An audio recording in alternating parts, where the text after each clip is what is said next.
Hello everyone, how are you all? So, in this video, we are going through our next topic of electrostatic, the very first chapter, that is torque on a dipole in a uniform electric field, right?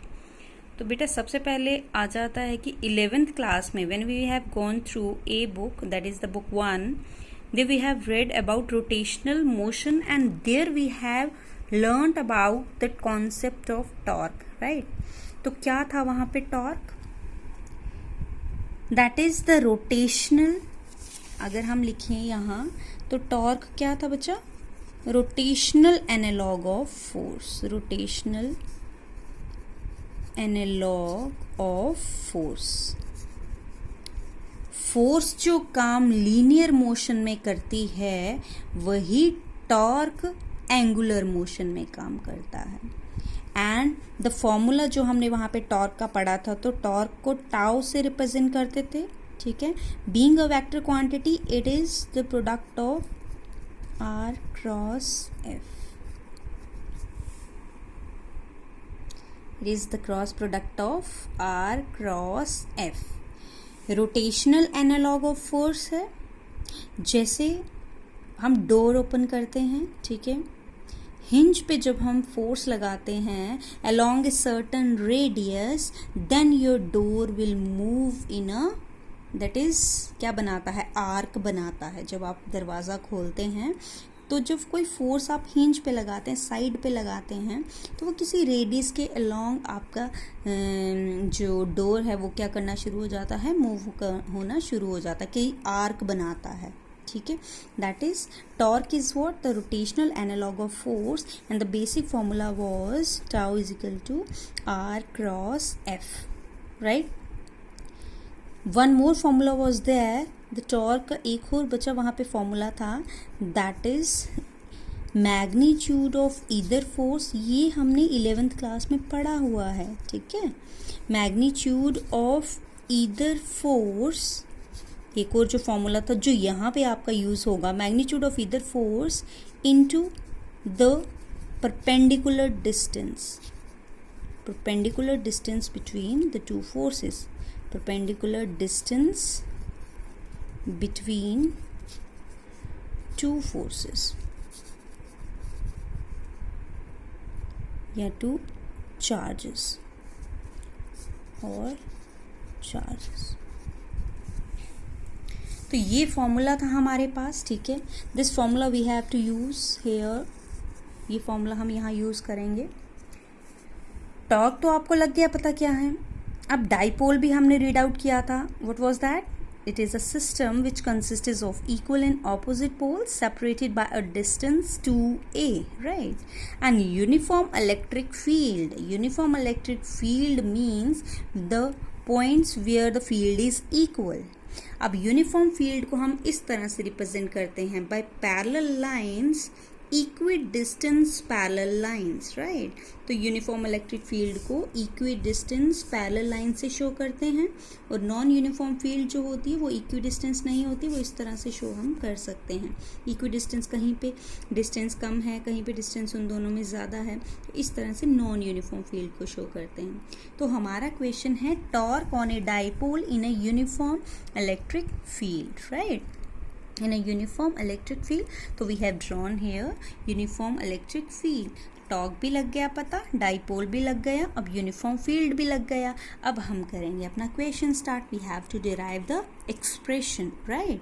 तो dipole पे torque मुझे देखनी है, तो dipole यहाँ मैं draw कर लेती हूँ, at a certain angle draw करके देखेंगे, बाद में केसेस ले लेंगे, रीड आउट करेंगे cases. Let us consider we have a dipole. ये मैंने कोई अपना डाइपोल ले लिया, ठीक है। यहाँ पे इसको A रख लेते हैं, इस एंड को B रख लेते हैं। लेट इट बी, दोनों पे चार्जेस कितने होते हैं डाइपोल पे? Negative charge and positive charge, और दोनों के बीच का डिस्टेंस जो होता है वो कितना होता है? 2a होता है।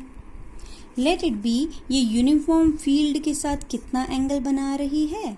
थीटा एंगल बना रही है डाइपोल, राइट, ठीक है। चलिए अब बच्चा इलेक्ट्रिक फील्ड है, तो इलेक्ट्रिक फील्ड होती है फोर्स पर यूनिट चार्ज।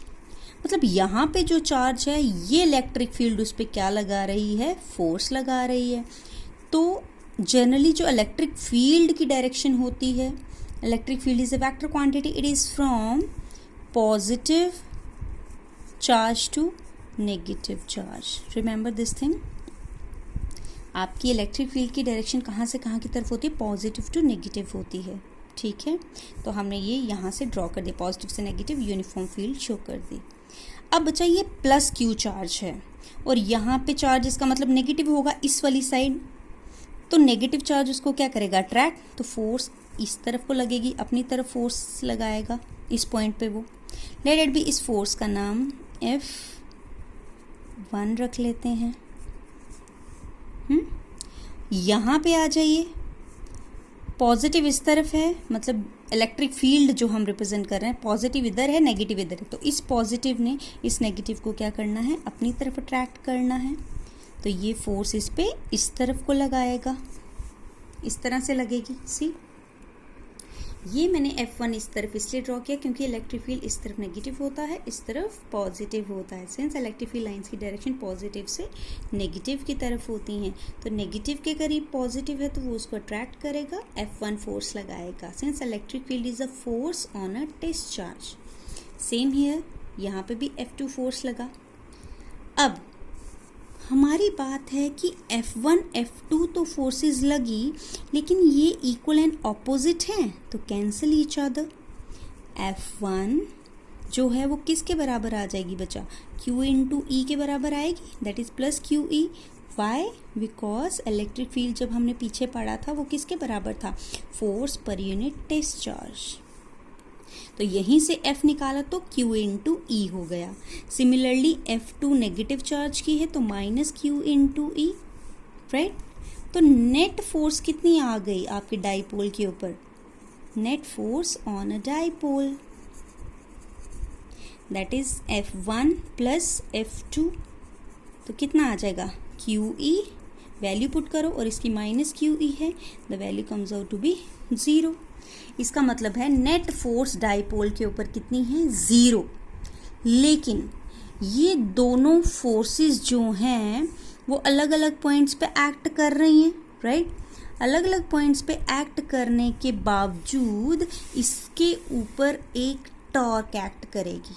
क्यों, डाइपोल हमने थीटा एंगल से इंक्लाइन किया है, ये फोर्स इस तरफ को खींचेगी, F1 फोर्स इसे इस तरफ को, राइट तरफ को खींचेगी, तो ये क्या करेगा, स्टीयरिंग की तरह मूव करना शुरू कर देगा। डाइपोल आपका इलेक्ट्रिक फील्ड के साथ अलाइन होने की कोशिश करेगा, राइट। क्यों, F1 एंड F2 फोर्सेस दो अलग अलग पॉइंट्स पे एक्ट कर रही हैं, राइट।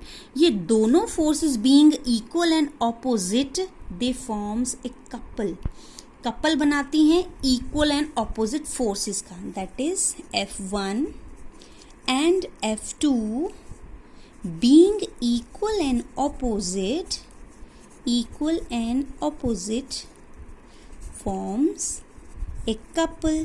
कपल किसका, इक्वल एंड ऑपोजिट फोर्स का कपल बना, यहाँ पे किसका couple, equal and opposite forces हैं तो कपल बना रही हैं। देखिए इक्वल भी हैं और ऑपोजिट भी हैं, तो इक्वल एंड ऑपोजिट एक कपल बना रही है विच प्रोवाइड्स नेसेसरी टॉर्क, और यही कपल क्या प्रोवाइड करेगा, टॉर्क प्रोवाइड करेगा डाइपोल को, which provides necessary torque to a dipole, right. अब इसको रोटेटरी मोशन दे दिया उसने, किसने, F1 F2 ने। ये फोर्स इसको इस तरफ को खींचेगी, ये फोर्स इसे इस तरफ को खींचेगी, तो क्या होगा, ये रोटेटरी मोशन ले लेगा। तो आपके कपल ने क्या दे दिया, necessary torque to the dipole, and dipole start moving in the rotatory motion, right. अब वही टॉर्क हमें क्या करना है बच्चा, निकालना है, ठीक है। चलिए, नाउ टॉर्क तो हमें पता लग गया कौन दे रहा है, कपल। तो now torque comes out to be, formula भी हमने बोला, this one, magnitude of either force into perpendicular distance. अब परपेंडिकुलर डिस्टेंस दोनों फोर्सेस के बीच का कौन सा आएगा, ये वाला, ये वाला नाम दे देते हैं, ये B था तो नीचे N लिख लेते हैं। तो मैग्नीट्यूड ऑफ ईदर फोर्स तो ये आएगा, Q इंटू ई, मैग्नीट्यूड लेना है, प्लस माइनस नहीं लिखेंगे। तो परपेंडिकुलर डिस्टेंस कौन सा होगा, BN, राइट। तो BN निकाल लेते हैं। पहले टाउ का फॉर्मूला तो आ गया, magnitude of either force into perpendicular distance, right. अब परपेंडिकुलर डिस्टेंस आ गया, तो परपेंडिकुलर डिस्टेंस पहले हम निकाल लेते हैं यहाँ से। देखिए यहाँ पे इस वाली डायग्राम में परपेंडिकुलर डिस्टेंस निकालना है, तो यहाँ पे मैं आपका निकाल देती हूँ। चलिए बेटा, साइन थीटा बता दीजिए किसके बराबर होता है, परपेंडिकुलर अपॉन हाइपोटेन्यूज। तो थीटा यहाँ पे है, this is perpendicular, this is hypotenuse, this is your base. तो P कौन आ जाएगा, BN, जो कि हमें चाहिए। हाइपोटेन्यूज क्या आ जाएगा, AB। इसका मतलब साइन थीटा किसके बराबर आ गया, BN तो मुझे नहीं पता है, वैसा का वैसा लिखूंगी, बट AB किसके बराबर है, 2A के बराबर। तो राइट इट हियर 2A। तो BN comes out to be 2A sine of theta. ठीक है बेटा, तो ये पुट करेंगे हम वहाँ पे। चलिए, तो tau comes out to be magnitude of either force, जो अभी बोला QE, साथ में परपेंडिकुलर डिस्टेंस कितना लिया, 2A, जो अभी निकाला 2A साइन थीटा। अब बच्चा देखना, Q इंटू 2A पहले भी पढ़ा है, Q into 2A becomes Q into 2A क्या बनता है, P। अगर याद हो तो डाइपोल मूवमेंट होता है, तो इसे क्या लिख देते हैं, P। ठीक है, तो ये बन गया tau comes out to be PE। चलो मैग्नीट्यूड वाइज लिख रहे हैं तो मैग्नीट्यूड वाइज लिख दो अभी, PE साइन थीटा, यही बना। अब साइन थीटा किसके बीच में लगता है, अब आपको पता है फोर्स वेक्टर क्वांटिटी है, तो टॉर्क भी वेक्टर क्वांटिटी ही है, इसकी भी क्लॉकवाइज या एंटी क्लॉकवाइज डायरेक्शन होती है। ठीक है, तो डायरेक्शन है, तो साइन थीटा वैसे भी हमें पता है वेक्टर प्रोडक्ट के बीच में लगता है या क्रॉस प्रोडक्ट के बीच में लगता है, तो it becomes P cross E। The formula is P cross E। Numerical में आपने यही यूज़ करना है, P दिया गया होगा, E दिया गया होगा, थीटा दिया गया होगा, you have to find out the torque, then use this formula PE sine theta, right. अब बच्चा देखो, tau is equal to P cross E, इसका मतलब टाउ की डायरेक्शन है। अब डायरेक्शन क्रॉस प्रोडक्ट में कौन सी होती है, that is the direction of the torque tau is perpendicular to both, P के भी perpendicular होगा, E के भी perpendicular होगा, right। take a screenshot beta and don't forget to write your consider part, right। तो बच्चा यहाँ पे P की डायरेक्शन बता दीजिए क्या होगी, E की डायरेक्शन तो ये है, E की डायरेक्शन है ये, P की डायरेक्शन कहाँ से होती है, -2 प्लस, पीछे पढ़ा था हमने जब हमने डाइपोल मूवमेंट, डाइपोल पढ़ा था, डाइपोल मूवमेंट पढ़ा था, its direction is from -2 plus charge, तो direction is here like this, ये डायरेक्शन आ जाएगी। तो यहाँ पे अगर मैं डायरेक्शन ड्रॉ कर दूँ तो P की डायरेक्शन है ये, राइट, और E की डायरेक्शन है ये। अब इसमें राइट हैंड स्क्रू रूल जो होता है, जो कि आपने 10th क्लास में पढ़ा है, right hand screw rule. Right hand screw rule से आपको पता चलेगा कि when we that is start moving the screw from P to E, rotational motion दे रहे हैं P से E की तरफ, P से E की तरफ, क्यों, P से E की तरफ जा रहा है, तो P से E की तरफ, देन जिस तरफ आपका स्क्रू एडवांस करेगा, जिस तरफ आपका स्क्रू मूव करना शुरू हो जाएगा, उस तरफ को आपकी डायरेक्शन होगी किसकी, टॉर्क की डायरेक्शन होगी। लाइक आप स्क्रू मूव करते हैं, ठीक है, इस तरह से मूव करेंगे, ठीक है, ये P ले लो, ये E ले लो, P से E की तरफ जा रहे हैं, इस तरह से मूव करेंगे, तो आपका स्क्रू जो है वो into the plane of paper जाएगा, into the plane of paper, तो अंदर की तरफ डायरेक्शन आ जाएगी टाउ की। अगर E से P की तरफ एडवांस करेंगे तो डायरेक्शन विल बी ऊपर की तरफ आ जाएगी, डायरेक्शन रिवर्स हो जाएगी उसकी।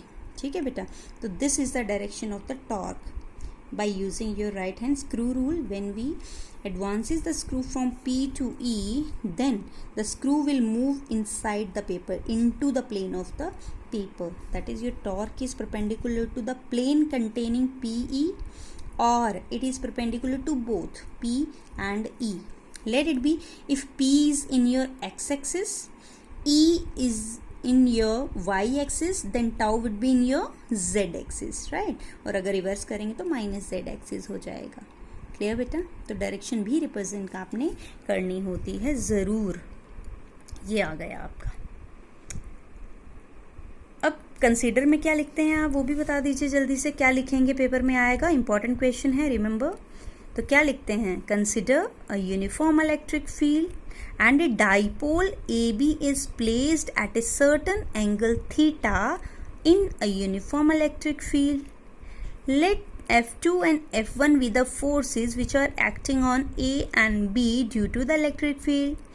Then F1 would be this, F2 would be this. Then you have to solve the question like this, right? तो 3 मार्क क्वेश्चन है ये बच्चा, बोर्ड पॉइंट ऑफ व्यू से CBSE के लिए, इवन JK बोर्ड के लिए भी इम्पोर्टेंट है. तो so go through this topic very minutely, take the screenshots wherever required. अब डाइपोल तो हमने बच्चा पढ़ लिया. यहाँ पे कुछ केसेस आ जाते हैं हमारे पास. अब हम केसेस स्टडी कर लेते हैं. कहाँ पे मैक्सिमम टॉर्क एक्ट करेगी, कहाँ पे कम फोर्स एक्ट करेगी. अब आप खुद एक एग्जाम्पल ले लीजिए. जब आप पानी में तैर रहे होते हैं, अगर हम पानी की स्ट्रीम के साथ जाएं, मतलब जिस तरफ को पानी का बहाव है, अगर आप उसी तरफ को फ्लो करते हैं, उसी तरफ को चलते हैं, तो आप पे कोई भी फोर्स नहीं लगती है. आप इजीली उसी की डायरेक्शन में मूव करना शुरू कर देते हो. इसका मतलब आपको वो पानी की स्ट्रीम घुमाएगी नहीं, क्योंकि आप उसी की डायरेक्शन में चल रहे हैं. तो फोर्स क्यों लगाएगी वो आप पे, राइट? बट अगर उस स्ट्रीम के आप 90 डिग्री पे चलते हैं, अगर उससे थोड़ा सा किसी थीटा एंगल पे चलते हैं, ऑब्वियसली पानी आप पे फोर्स लगाएगा. क्यों? वो आपको अपनी ही डायरेक्शन में टर्न करने की कोशिश करता है थीटा एंगल से. इसी को मान लो ये पानी का बहाव है, ये आप थीटा एंगल से हैं, तो इलेक्ट्रिक फील्ड या पानी की स्ट्रीम आप पे क्या लगाएगी? फोर्स लगाएगी और अपनी तरफ इंक्लाइन करने की कोशिश करती है, right? In the same way your dipole, that is the electric field, will try to move the dipole in its direction. For that it has to apply a torque. तो उसी से किसी एंगल से उसको घुमा लेगी. अब मिनिमम टॉर्क कब लगेगी, मैक्सिमम कब लगेगी, वही हमने बात की. जब हम पानी की स्ट्रीम के साथ ही चल रहे हैं तो we will not experience any type of force by the water. But if we are moving it 90 degree or at 30, at 60, at 45, whatever angle, then it will give us a force. ठीक है, और अपनी ही तरफ हमें घुमाएगी, right? तो same इसी तरह से when theta is equal to 0 degree, कहने का मतलब है जब ये इसी के डायरेक्शन में होगा, लाइक दिस. अगर मैं यहाँ पे ड्रॉ करूँ, ये यूनिफॉर्म इलेक्ट्रिक फील्ड है और डाइपोल इसी की डायरेक्शन में है. यहाँ माइनस क्यू, यहाँ प्लस क्यू, तो फोर्स इधर को लग रही है, इधर को लग रही है. तो ये इसको क्या करेगी? अपनी डायरेक्शन में ही रख रही है, ठीक है. तो कोई भी इस पर टॉर्क लगेगी नहीं. अब यहाँ फॉर्मूले से भी पुट करके देख लेते हैं. Tau is equal to PE sine theta होता है. थीटा को 90 पुट किया, 0 पुट किया पहले, तो theta is equal to 0, then tau comes out to be. बच्चा साइन 0 किसके बराबर होता है? 0. तो टॉर्क भी कितनी हो गई? 0. इसका मतलब है जब उसी के डायरेक्शन में डाइपोल को रखा गया है at 0 angle, 0 degree angle, then torque is nowhere, right? तो टॉर्क नहीं होगी. First case. Second case, when theta is equal to 90 degree, मतलब यहाँ पे क्या लगी? मिनिमम टॉर्क या 0 टॉर्क, सबसे कम. When theta is equal to 90, अब बताओ साइन 90 कितना होता है? 1 होता है. Remember these trigonometric values. तो tau comes out to be PE sine 90 और साइन 91 होता है, इट बिकम्स PE. तो मैक्सिमम टॉर्क इसी पॉइंट पे लगती है जब वो 90 डिग्री खड़ा होगा. किस तरह से? अगर मैं डायग्राम बनाऊं, ये आपका यूनिफॉर्म इलेक्ट्रिक फील्ड है और डाइपोल इस तरह से पड़ा हुआ है 90 डिग्री पे. तो ये इसको क्या करेगा? अपनी ही डायरेक्शन में इंक्लाइन करने की कोशिश करेगा, राइट? तो torque will be maximum. Third ले लीजिए, when theta is equal to 180, अगर वो इलेक्ट्रिक फील्ड के ऑपोजिट है, तो साइन 180 भी कितना होता है बेटा? 0. तो टाउ विल बी 0 अगेन. इसका मतलब है अगर वो उसके बिल्कुल ऑपोजिट भी खड़ा है, मतलब जैसे यहाँ पे मैंने माइनस क्यू, यहाँ पे माइनस क्यू प्लस क्यू, अगर डाइपोल को उल्टा कर दें उल्टा कर दें तो भी उसके ऊपर कोई भी टॉर्क नहीं लगेगी। क्लियर? तो this you have to write in your board examination, the whole derivation from here till here, right? You have to write each and every point. Hope you have understood the torque, the rotational analog of the force. Linear motion में जो force काम करता है वही rotational motion में torque काम करता है। जैसे मैंने दरवाजे की एग्जाम्पल ले ली, व्हेनेवर अब पार्क में भी जाओ वहाँ पे भी आपका एंट्रेंस के लिए गोल सा बना होता है, वहाँ पे भी हम मूव करते हैं, ठीक है। तो उसी तरीके से हम एक हिंज पे फोर्स लगाएं तो हमारी आर्क सी बनती है, दरवाजे पे भी आर्क बनती है। तो वो आर्क किस वजह से बनी? टॉर्क की वजह से, क्योंकि फोर्स ने किसी रेडियस के अलोंग उसे मूव करा दिया, ठीक है। That is your force. Dipole system होता है जिसमें इक्वल एंड ऑपोजिट चार्जेस होते हैं, separated by a certain distance. And the last one is ये uniform electric field. Uniform electric field को हमने रिप्रेजेंट किया स्ट्रेट लाइनों से, राइट। और नॉन यूनिफॉर्म होगा तो इस तरह से, इट विल बी इस तरह से, ये आ जाएगी non uniform. Clear?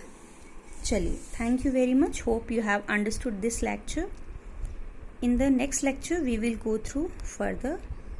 One more thing here I forgot to tell you, that is these electric dipoles have uses, that is इसका कुछ physical significance है आपका daily life में। अब इसका क्या significance है वो हमारा है, that is whenever we are going through, या whenever कोई भी molecule है हमारे पास जिसमें पॉजिटिव और नेगेटिव आयंस हैं, वो क्या बनाते हैं? आपके डाइपोल्स बनाते हैं। तो डेली लाइफ में तो वाटर है, HCl है, बहुत सारे हैं, ठीक है, इथेनॉल है। तो ये जो कॉन्सेप्ट ऑफ इलेक्ट्रिक फील्ड है कहाँ कहाँ यूज होता है? It is used in the study of the effect of electric field on an insulator. सबसे पहले इलेक्ट्रिक फील्ड का इंसुलेटर पे इफेक्ट क्या है वो स्टडी करने के काम आता है। दूसरा, हमारा जो एंटीना है वो कितनी एनर्जी रेडिएट करता है उसको स्टडी करने में भी हमारे डाइपोल्स हेल्प करते हैं, इलेक्ट्रिक डाइपोल हेल्प करते हैं, ठीक है। That is, it is first one, it is used, that is the concept of electric dipole is used in the study of the effect of electric field and on an insulator and in the study of radiation of energy from an antenna. Thank you very much. You should know the physical significance as well, whether it is electric field, whether it is electric dipole. Namaste.